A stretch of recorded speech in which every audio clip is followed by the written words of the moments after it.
શહેરના ટીમડિયાવાડ વિસ્તારમાં આવેલી જીવન ભારતી સ્કૂલમાં સરકારે શરૂ કરેલા ઘર ઘર તિરંગા અભિયાન અંતર્ગત આકર્ષક રંગોલી સ્પર્ધાનું આયોજન કર્યું હતું।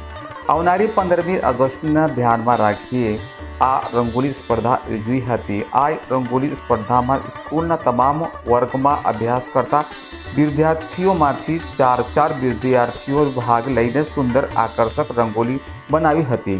આ સ્પર્ધામાં કુલ 63 વિદ્યાર્થીઓએ ભાગ લીધો હતો અને કુલ 19 જેટલી સુંદર રંગોળી બનાવી, જેમાં ઘર ઘર તિરંગા રંગોળી પ્રથમ રહી હતી।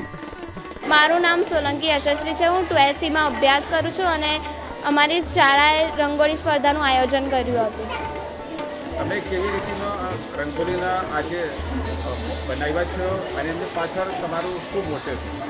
અમારું મોટિવ એ હતું કે જે પહલગામ અટેકમાં જે લોકો શહીદ થઈ ગયા એમને યાદ કરીને એક પહલગામ અટેક અને એક ઓપરેશન સિંદૂર પર જે સફળ થયું તેની સફળતા પર અમે આ રંગોળી બનાવી હતી।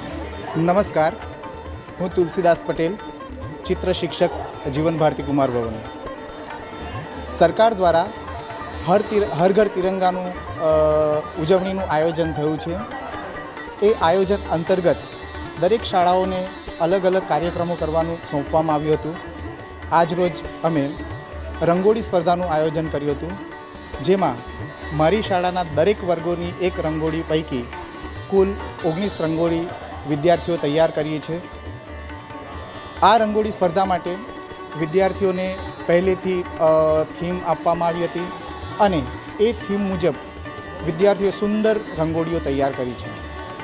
મારું નામ ચેતના પટેલ, જીવન ભારતી સ્કૂલમાં ઇન્ચાર્જ પ્રિન્સિપાલ તરીકે છું।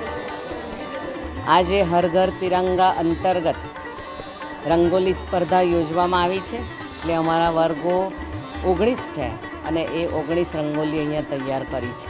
પ્રથમ આવનાર વિદ્યાર્થીઓની રંગોલીમાં હર ઘર તિરંગાનો થીમ જે છે એ આધારિત પરફેક્ટ રંગોલી કરી છે।